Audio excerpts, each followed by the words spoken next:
ছবি তো অবশ্যই রাখা যাবে, পীরের ছবি তো রাখাই যাবে। আব্বা বুড়ো হয়ে গেছে, চশমা টশমা পাই দিয়ে সুন্দর করে পাগড়ি বাঁধিয়ে আব্বারে ডাটে সাটের করে বসা একটা ছবি করে বান্ধায় রাখলে তাহলে তো রহমতের ফেরেশতা আসবেই।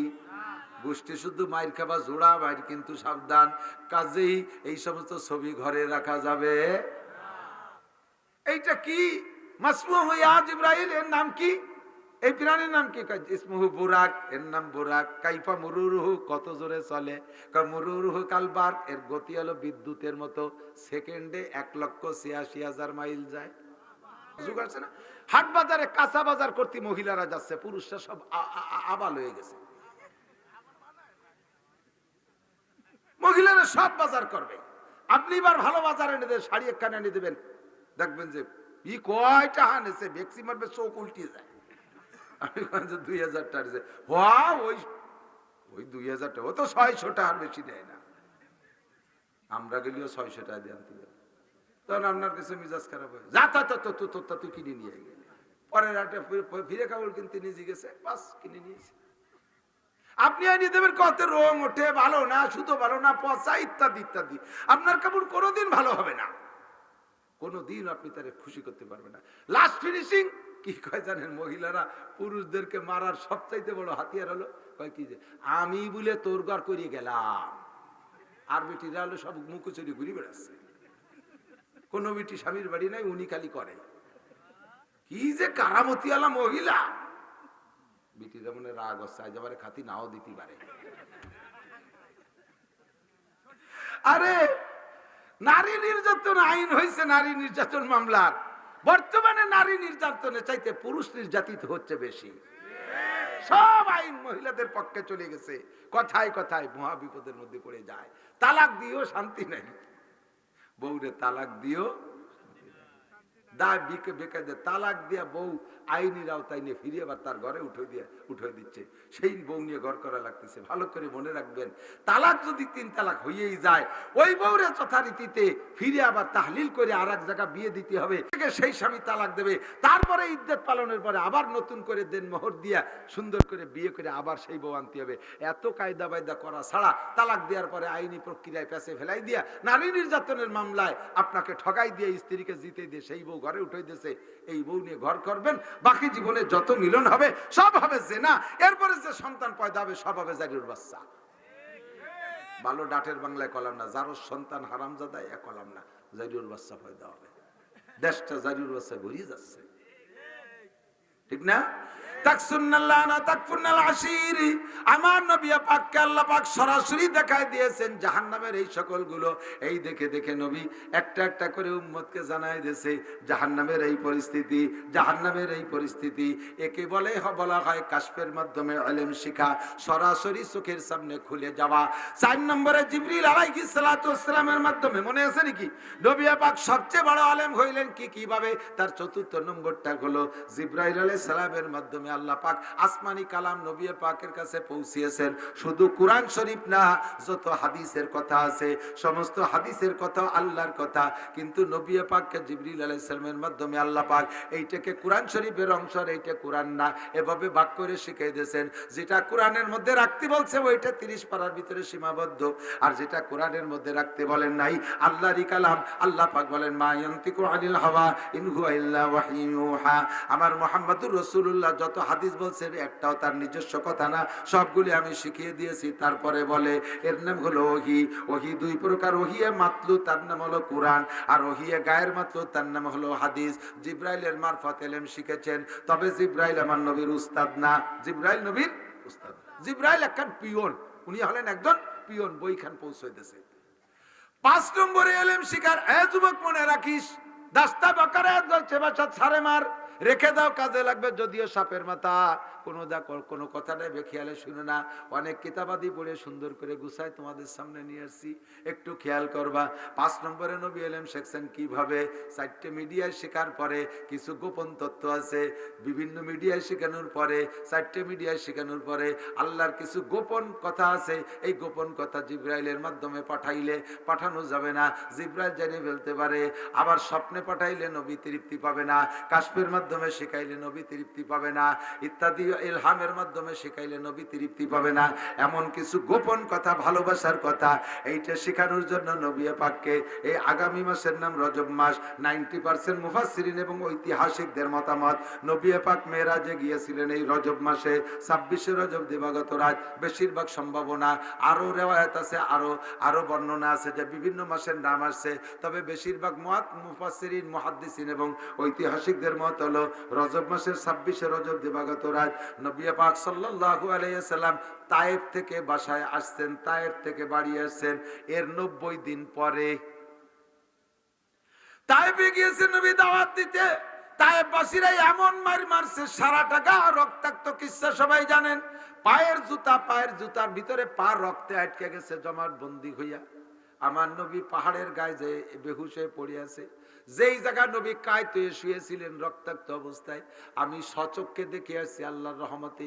ওই জায়গা আল্লাহর কুদরতি রং দিয়ে, সাদা রং দিয়া, কালো পাহাড়ের গায়ে, কালো পাথরের পাহাড়ের গায়ে মুহাম্মদ শব্দ লেখা হইয়া গেছে। ওখান থেকে মাইর খেয়ে আসার পরে আমার নবী 90 দিন পর্যন্ত চেহারায় কোনো হাসি নাই, এদিক চেহারার মধ্যে হাসি নাই, কোন কাজের মধ্যে আনন্দ নাই, মনটা বড় ভারাক্রান্ত, বেজার বেজার ঘুরতেছেন। কি জন্য? তারা মারছে, মাইর খাইছে, দুঃখে না। উনি নবী আলাইহিস সালাম টেনশনে আছে, আমাকে তায়েফবাসীরা মারছে, আল্লাহ পাক রাগ কইরা, আমি তো আল্লাহর বন্ধু, আমি আল্লাহর বন্ধু, বন্ধুকে মারছে, এই রাগ কইরা আল্লাহ পাক তায়েফবাসীদেরকে ধ্বংস করে না দেয়, তায়েফবাসীদেরকে ধ্বংস করে না দেয়, এই দুশ্চিন্তায় নবী 90 দিন পর্যন্ত হাসেন নাই। মাইর খেয়ে আইসা কান্নাকাটির ভিতরে, ঘরে একজন মেয়েও নাই, সব মেয়েদের বিয়ে হয়ে গেছে। একজন স্ত্রী ছিলেন খাদিজা, তিনিও 2 বছর আগে ইন্তেকাল করেছেন, উনিও কিছুদিন আগে ইন্তেকাল করেছেন। ঘরে স্ত্রী নাই, মা নাই, বাপ নাই, ভাই নাই, বোন নাই, আপন বলতে কেউ নাই। দাদা পাহারাদারি করতো, সে চলে গেছে 6 বছর বয়সে। চাচা যান খাজা আবু তালেব, উনি চলে গেছেন কিছুদিন আগে। আপন বলতে কেউ নাই, মায়ের খাইয়া এসে দাঁড়াবে কার কাছে, এমন কোনো মানুষটা নাই। এই মনের ভিতরে বিশাল কষ্ট নিয়া আজকে রাত্রে আর ভালো লাগতেছে না, নিজের ঘরে অস্থির লাগতেছে। কাবা ঘরের পাশেই জায়গাটার নাম, ওই জায়গার অল্পটুকু, একেবারে 30 থেকে 35 হাত দূরে, আল্লাহু আকবার, এই জায়গা হুজুর আলাইহিস সালাতু ওয়াস সালামের একজন ফুফু হযরত উম্মে হানি রাদিয়াল্লাহু তাআলা আনহা, নবী আলাইহিস সালাতু ওয়াস সালামের ফুফু উম্মে হানি রাদিয়াল্লাহু তাআলা আনহার বাড়ি। হুজুর নিজের বাড়ি থেকে আইসা গভীর রাতের ভিতরে, রাতের প্রথম দিকে এসে বলছে, ফুফু যান, আজকে আমার ঘরের মধ্যে ভালো লাগতেছে না, অস্থির লাগতেছে, আমি আপনার ঘরে থাকবো। হুজুর ফুফুজান বললেন, ঠিক আছে বাবা, ছোট ঘর, 2 ভাবো ফুফু বাতি যত, একটু এই ঘরের ভিতরে এক রুমে থাকা যাবে না, আমি বাইরে থাকি, মহিলা মানুষ, বুড়ো মানুষ, তুমি ঘরের মধ্যে থাকো। নবী আলাইহিস সালামকে ঘরে দিয়ে কয়, তোমার শত্রু মিত্রর অভাব নাই, কাজে তুমি ঘরের মধ্যে থাকো, আমি বাইরে থাকি। ফুফুজান বাইরে শুইলেন, নবীকে ঘরের মধ্যে ঢুকাই দিয়ে কয়, বাবা ভিতর দিয়ে তুমি খিল আটকাই দাও, ভিতর দিয়ে খিল আটকাই দাও। খিল আটকাই দিয়ে ঘুমিয়ে আছে। গভীর রাত, হঠাৎ করে দেখে কে যেন মাথা মালিশ করে আর একজন পা মেসেজ করে। এই পা মাথা মেসেজ আর মালিশ দেখে নবী আলাইহিস সালাতু ওয়াস সালাম মাথায় চাষ লাগার সাথে সাথে সজাগ হয়ে গেছে। চোখ খুলে দেখে মাথার কাছে একজন বসা, পাঁচ দিক তাকায় দেখে পায়ের কাছে একজন বসা। প্রাথমিকভাবে আতঙ্কিত, আল্লাহ কি খবর, শত্রু কি ঢুকে গেল নাকি ঘরের ভিতরে? চতুর্দিক দিয়ে তো আবু জাহেল, আবু লাহাব, উতবা, সাইবা, ওয়ালিদ ইবনে মুগিরা, এই সমস্ত বদমায়েশরা তো পাইতারা দিয়ে বেড়াচ্ছি। আমি ঘরের ভিতরে দেখি লাটকাই ঘুমাইলাম, কে আসলো ঘরের ভিতরে? 2 জন তাগলা জোয়ান। হুজুর আতঙ্কিত অবস্থায় বলছে, মা নান্তুমা, তোমরা 2 জন কারা? আমার গায়ে হাত দিলে কেন? নাড়াচাড়া দিয়ে সজাগ করলে কেন? লিমা আইকাসতুমানি, তোমরা 2 জন আমারে কেন সজাগ করলে? মাথার কাছে জিবরাইল, উনি জবাব দিলেন, লা তাহজান ওয়ালা তাখাফ, টেনশন করেন না, ভয় পেন না, আনা জিবরাইল ওয়া হাদা মিকাইল, আমি জিবরাইল আর পায়ের কাছে মিকাইল। একটু কন্যা সুবহানাল্লাহ। ঢুকলেন কিভাবে? ঘরের উপরের মটকা খুলে ও জায়গায় দিয়ে জিবরাইল ঢুকছে। জিবরাইল আর মিকাইলের ঢুকতে তো আর রাস্তা লাগে না মেলা, এত শাক্কালু বিআশকালি মুখতালিফা, পিপিলিকার রূপ ধারণ করতে পারে, বাতাস হয়ে ঢুকে যাইতে পারে, ভিতরে ঢুকে মানবের রূপ ধারণ করছে। এবার হুজুরকে বলতেছে, হুজুর এ জায়গাতে একটু বাইরে যাইতে হবে। কিভাবে যাব? কয় দরজা খোলা যাবে না। নেবেন কিভাবে? কয় আমরা সিস্টেম করে নেব।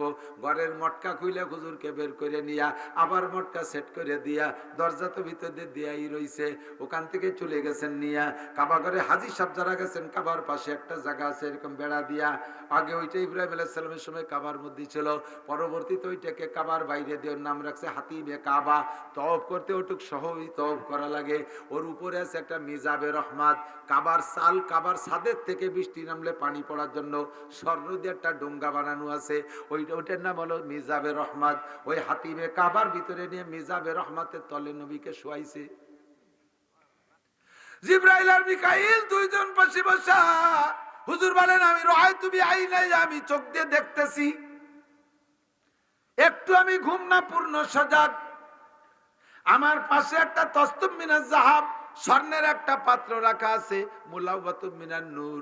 ওই স্বর্ণের পাত্রটা থই থই করতেছে, এমন পানি, ভিতরে পানি, কিন্তু পানি আবার বুঝতেছি না, পানির থেকে আবার নূর চমকাইতেছে, আলো চমকাইতেছে, স্বর্ণের মতো জিলজিল করতেছে, ওর ভিতরে নূর বেরোচ্ছে। ইতিমধ্যে জিব্রাইল একটা চাকু দিয়া আমার হলকুমের মধ্যে ঢুকাই দিয়া এভাবে টাইনে ফাইরিয়া নাভি পর্যন্ত নিয়ে আসছে। আমি দেখতেছি কিন্তু ব্যথা পাচ্ছি না।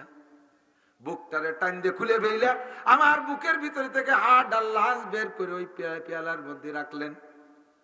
সুন্দর করে নাড়াচাড়া করতেছে, আমি দেখতেছি আমি মরি নাই। আমি বললাম জিব্রাইল আমার এই জায়গা আনছো, আমার বুক ফাইয়া বেলে আমার কলিজা বের করলে কিভাবে সারি দিবা? জিব্রাইল বলতেছেন হুজুর আপনি জানেন না আজকে সামনে কি কি কিসসা রয়েছে।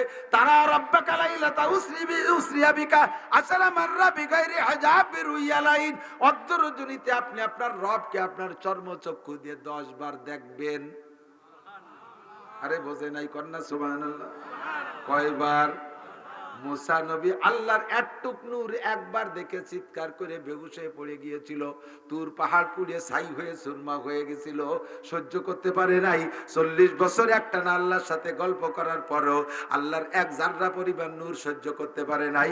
আর আজকে আপনি সরাসরি আল্লাহর নূর দেখবেন, আল্লাহকে দেখবেন, মাঝে কোনো পর্দা পার্টিশন থাকবে না, আপনি সহ্য করতে পারবেন না। আপনার যে বাল্ব আছে এই বাল্বটা হলো 50 ওয়াটের বাল্ব, আর আল্লাহ পাকের কারেন্টের লাইন হলো 33,000 ভোল্টেজ। এই 33,000 ভোল্টেজের সকেটের সামনে আপনার এই 50 ওয়াটের বাল্ব টেকবে না।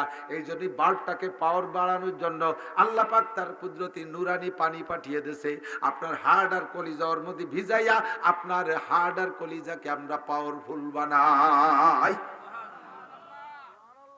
এই জন্য অপারেশন করছি।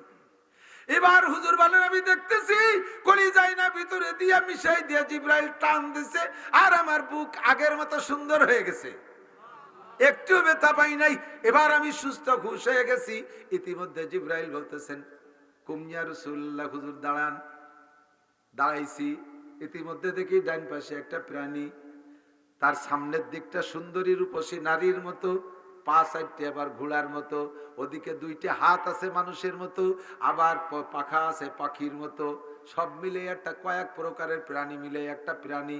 মুখের সাইডটা এত সুন্দরী, এত সুন্দর, এত সুশ্রী, অমন সুন্দরী নারী আমি দুনিয়ায় কোনোদিন দেখি নাই। পিছনের সাইডটা এত সুন্দর ঘোড়ার মতো, অত সুন্দর ঘোড়া আমি কোনোদিন দেখি নাই।